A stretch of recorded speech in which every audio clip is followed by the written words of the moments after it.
ಪ್ರಭು ಯೇಸುವಿನಲ್ಲಿ ನನ್ನ ಪ್ರಿಯ ಸಹೋದರನೇ, ಸಹೋದರಿಯೇ, ದೇವರ ಮಗನೇ, ದೇವರ ಮಗಳೇ, ಈ ಸುಂದರವಾದ ಬೆಳಗಿನ ಜಾವ ನಮ್ಮ ಬದುಕಿಗೆ ಒಂದು ಸುಂದರವಾದ ಜಾವ. ನಾವು ಧ್ಯಾನಿಸುವ ಚಿಂತನೆ ನಮ್ಮ ಜೀವನಕ್ಕೆ ಒಂದು ಸ್ವರ, ಇಂಪಾದ ಸ್ವರ, ಅಪಸ್ವರವಲ್ಲ.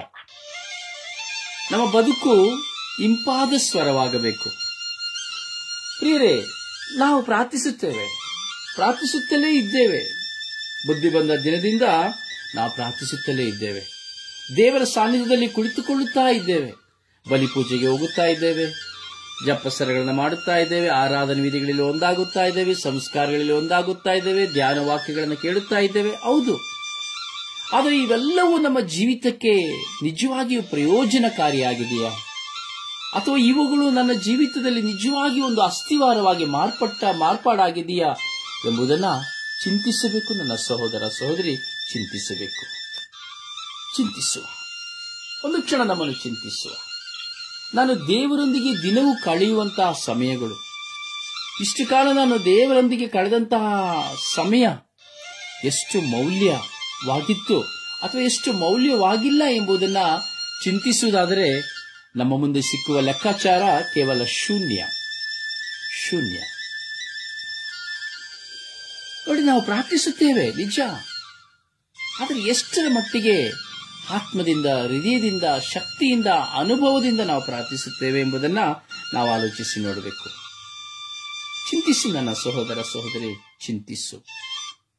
ದೇವರೊಂದಿಗೆ ಜೀವಿಸುವ ಜೀವನ ಅತಿ ಮೌಲ್ಯಭರಿತವಾದಂತಹ ಜೀವನ. ದೇವರೊಂದಿಗೆ ಸಂಬಂಧ ಬೆಳೆಸುವಂತಹ ಜೀವನ ಅತಿ ಶ್ರೇಷ್ಠವಾದ ಜೀವನ. ಸ್ವರ್ಗೀಯ ದೂತರೊಡನೆ ಒಂದಾಗಿ, ಸ್ವರ್ಗೀಯ ಶರೋಭಿಯರೊಡನೆ ಒಂದಾಗಿ, ಸ್ವರ್ಗೀಯ ಶಕ್ತದೂತಗಳೊಂದಿಗೆ ಒಂದಾಗಿ ಆ ದೇವರನ್ನ ಆರಾಧಿಸಲು, ಸ್ತುತಿಸಲು, ಮಹಿಮೆಪಡಿಸಲು ಯೋಗ್ಯವಾದಂತಹ ಜೀವನ ಪ್ರಾರ್ಥನಾ ಜೀವನ. ಚಿಂತಿಸು ನನ್ನ ಸಹೋದರ, ಸಹೋದರಿ, ಚಿಂತಿಸು. ಕೀರ್ತನೆಗಾರನ ಒಂದು ಆಳವಾದ ನುಡಿಯನ್ನು ನಾವು ಧ್ಯಾನಿಸುವುದಾದರೆ, ಕೀರ್ತನೆ 84ನೇ ಅಧ್ಯಾಯದಲ್ಲಿ 9ನೇ ವಚನದಲ್ಲಿ ನುಡಿಯುವ ವಚನವನ್ನು ಧ್ಯಾನಿಸೋಣ. ನಿನ್ನ ಮಂದಿರದಲ್ಲಿ ಕಳೆದ ದಿನವೊಂದು ತಿಳಿವೆನು 1000 ದಿನಕ್ಕೂ ಮೇಲೆಂದು ಎಂಬುದಾಗಿ. ನೋಡಿ, ದೇವರ ಮಂದಿರದಲ್ಲಿ ಅಂದರೆ ದೇವರ ಆಲಯದಲ್ಲಿ ನಾವು ಕಳೆಯುವಂತ ಒಂದು ದಿನ 1000 ದಿನಕ್ಕೂ ಮೇಲೆ ಎಂಬುದಾಗಿ ಕೀರ್ತನೆಗಾರ ತನ್ನ ಅನುಭವದೊಂದಿಗೆ ಹೇಳ್ತಾರೆ. ಅಂದರೆ ಆ ದೇವರೊಂದಿಗೆ ಕಳೆಯುವಂತ ಒಂದು ದಿನ ನಾವು ಕಳೆದರೂ ಸಹ 1000 ದಿನಗಳು ಆ ದೇವರೊಂದಿಗೆ ನಾವು ಕಳೆದಂತೆ ಎಂಬುದಾಗಿ. ಹಾಗಾದರೆ ಎಷ್ಟು ನಮ್ಮ ಪ್ರಾರ್ಥನಾ ಜೀವನ ಎಷ್ಟು ಮೌಲ್ಯ ಎಂಬುದನ್ನು ಚಿಂತಿಸು ನನ್ನ ಸಹೋದರ, ಸಹೋದರಿ. ನಿನ್ನ ಪ್ರಾರ್ಥನಾ ಜೀವನ ಎಷ್ಟು ಮೌಲ್ಯ ಎಂದು ಚಿಂತಿಸು. ನಿನ್ನ ಮಂದಿರದಲ್ಲಿ ಕಳೆದ ದಿನವೊಂದು 1000 ದಿನಕ್ಕೂ ಮೇಲು ಎಂಬುದಾಗಿ ಎಣಿಸುತ್ತೇನೆ ಎಂಬುದಾಗಿ. ಅಂದರೆ ದೇವರಿಗೂ ನಮಗಿರುವಂತಹ ಸಂಬಂಧದಲ್ಲಿ ನಾವು ದೇವರ ಮುಂದೆ ಕುಳಿತುಕೊಳ್ಳುವಾಗ, ಪ್ರಾರ್ಥಿಸುವಾಗ, ಆರಾಧಿಸಿ, ಸ್ತುತಿಸಿ, ಮಹಿಮೆ ಪಡಿಸುವಾಗ ಅದು 1000 ದಿನಕ್ಕಿಂತ ಹೆಚ್ಚಿನ ಅನುಭವ ಎಂಬುದಾಗಿ ಕೀರ್ತನೆಗಾರ ಹೇಳುತ್ತಾನೆ. ಆದರೆ ನೋಡಿ, ನಿಮ್ಮ ಜೀವಿತದಲ್ಲಿ, ನಮ್ಮ ಜೀವಿತದಲ್ಲಿ ನೋಡಿ, ಪ್ರಾರ್ಥನೆಗೆ ಕುತ್ಕೊಳ್ತೇವೆ. 5 ನಿಮಿಷ ಆದರೆ ಕುತ್ಕೊಳ್ಳಿಕ್ಕೆ ತಳಮಳ, ಅದರಲ್ಲೂ ಒಂದು 10 ನಿಮಿಷ ಆದರೆ ಇನ್ನೂ ತಳಮಳ, ಅದರಲ್ಲೂ ಅರ್ಧ ಗಂಟೆ ಆಗಿ ಹೋಯ್ತು ಅಂದ್ರೆ ಅಯ್ಯೋ ಸಮಯ ಆಗಿ ಹೋಯ್ತು, ಟೈಮ್ ನೋಡ್ತಾ ಇರ್ತೇವೆ. ಕಾರಣ ಹಂಬಲವಿಲ್ಲದ ಪ್ರಾರ್ಥನಾ ಜೀವನ, ದಾಹವಿಲ್ಲದ ಪ್ರಾರ್ಥನಾ ಜೀವನ. ಕೇವಲ ಯಾವತ್ತೋ ಒಂದಿನ ಮನಸ್ಸು ಬಂತು ಒಂದು ಜಪಸರ ಮಾಡ್ತಾ ಕೂತ್ಕೊಳ್ಳೋದು, ಯಾವತ್ತೋ ಒಂದಿನ ಮನಸ್ಸು ಬಂತು ಸ್ವಲ್ಪ ಹಾಡಾಡ್ತಾ ಕೂತ್ಕೊಳ್ಳೋದು, ಯಾವತ್ತೋ ಒಂದು ದಿನ ಮನಸ್ಸು ಬಂತು ಒಂದು ಬಲಿಪೂಜೆಗೆ ಹೋಗೋದು. ಆದರೆ ನನಗೂ ದೇವರಿಗೂ ಅತೀ ದೂರ, ಮನಸ್ಸು ಅತೀ ದೂರ. ಅದರಲ್ಲಿ ಕೀರ್ತನೆಗಾರ ಹೇಳ್ತಾ ಇದ್ದಾನೆ, ಒಂದು ದಿನ ನನ್ನ ದೇವರ ಸಾನ್ನಿಧ್ಯದಲ್ಲಿ ನಾನು ಕುಳಿತು ಪ್ರಾರ್ಥಿಸಿದರೆ, ಒಂದು ದಿನ ನನ್ನ ದೇವರ ಸಾನ್ನಿಧ್ಯದಲ್ಲಿ ನಾನು ಸಂಪೂರ್ಣವಾಗಿ ಕುಳಿತು ಪ್ರಾರ್ಥಿಸಿದರೆ 1000 ದಿನಗಳಿಗೂ ಅದು ಹೆಚ್ಚು ಅನುಭವವನ್ನ ವ್ಯಕ್ತಪಡಿಸ್ತಾ ಇದ್ದಾನೆ. ಪ್ರಿಯರೇ, ಚಿಂತಿಸು ನನ್ನ ಸಹೋದರನೇ, ಸಹೋದರಿಯೇ, ಚಿಂತಿಸು. 1000 ದಿನಕ್ಕೂ ಮೇಲೆ ಹೇಳುವ ಕೀರ್ತನೆಗಾರನ ಪ್ರಾರ್ಥನೆಗೂ ವಿಶ್ವಾಸಕ್ಕೂ ನಿನ್ನ ಪ್ರಾರ್ಥನಾ ಜೀವನದ ವಿಶ್ವಾಸಕ್ಕೂ ಎಷ್ಟು ವ್ಯತ್ಯಾಸವಿದೆ ಎಂಬುದನ್ನು ಚಿಂತಿಸು. ನೀ ಚಿಂತಿಸುವಾಗ ನಿನ್ನ ಜೀವನದಲ್ಲಿ ನೀ ದೇವರನ್ನ ಹೆಚ್ಚು ಹೆಚ್ಚಾಗಿ ಕಂಡುಕೊಳ್ಳಲು ಸಾಧ್ಯ. ಈ ಕೀರ್ತನೆಗಾರನಂತೆ ನಾನು ಸಂಪೂರ್ಣವಾಗಿ ಪೂರ್ಣ ಮನಸ್ಸು, ಹೃದಯ, ಆತ್ಮ ಶಕ್ತಿಯಿಂದ ಆ ದೇವರನ್ನ ಆರಾಧಿಸಿದ ಅನುಭವವನ್ನು ಪಡೆದುಕೊಳ್ಳಲು ಸಾಧ್ಯ. ಅದರಿಂದ ಈ ಕ್ಷಣ, ಈ ಪ್ರಭುವಿನ ಆಗಮನದ ಸಿದ್ಧತೆಯಲ್ಲಿರುವಂತಹ ಈ ಕ್ಷಣ ನಮ್ಮನ್ನು ನಾವು ಪರಿವರ್ತಿಸಿಕೊಳ್ಳೋಣ. ಒಂದು ದೃಢ ನಿರ್ಧಾರದಲ್ಲಿ ನಾವು ಬರೋಣ. ಆ ದೇವರೊಂದಿಗೆ ಸಂಪೂರ್ಣವಾಗಿ ನಮ್ಮ ಜೀವನವನ್ನು ಕಳೆಯುವಂತೆ, ಆ ದೇವರ ಮಹಿಮೆಗಾಗಿ ನಮ್ಮ ಜೀವನವನ್ನು ಕಳೆಯುವಂತೆ, ಆ ದೇವರೊಂದಿಗೆ, ದೇವರ ಸತ್ಸಂಬಂಧದೊಂದಿಗೆ ನಾವು ಈ ಲೋಕದಲ್ಲಿ ಜೀವನವನ್ನು ಕಳೆಯುವಂತೆ ನಾವು ತೀರ್ಮಾನಿಸೋಣ. ಅದಕ್ಕೆ ಮುಖ್ಯವಾಗಿ ಬೇಕಾಗಿರುವುದು ಪರಿವರ್ತನೆ. ನಮ್ಮಲ್ಲಿರುವ ಕೆಟ್ಟತನ, ಸುಳ್ಳು, ಮೋಸ, ವಂಚನೆ, ದೂಷಣೆ, ನಿಂದನೆ, ಅಪವಾದ, ಅವಹೇಳನ, ಮತ್ತೊಬ್ಬರನ್ನು ಅವಮಾನಪಡಿಸುವುದು, ಮತ್ತೊಬ್ಬರಿಗೆ ಶಿಕ್ಷೆ ವಿಧಿಸುವುದು, ಮತ್ತೊಬ್ಬರಿಗೆ ತೀರ್ಪು ಕೊಡುವುದು ಇವುಗಳಾಗಿದೆ ಪ್ರಿಯರೇ. ಇವೆಲ್ಲವುಗಳನ್ನು ತೊರೆದು ಆ ದೇವರ ಸಾನ್ನಿಧ್ಯದಲ್ಲಿ ಕುಳಿತುಕೊಳ್ಳೋಣ. ಆ ಪ್ರಭುವಿಗಾಗಿ ಹಂಬಲಿಸೋಣ. ಆ ಪ್ರಭುವನ್ನು ನಮ್ಮ ಸ್ವಂತವಾಗಿಸಿಕೊಳ್ಳಲು ಪಶ್ಚಾತ್ತಾಪಪಟ್ಟು ಪಾಪಕ್ಕೆ ವಿಮುಖರಾಗಿ ದೇವರಿಗೆ ಅಭಿಮುಖರಾಗೋಣ. ಕೀರ್ತನೆ 84ನೇ ಅಧ್ಯಾಯ 9ನೇ ವಚನ.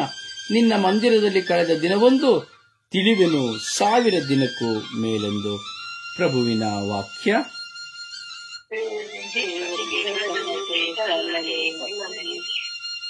ಕೀರ್ತನೆ 84ನೇ ಅಧ್ಯಾಯ ವಾಕ್ಯ 9.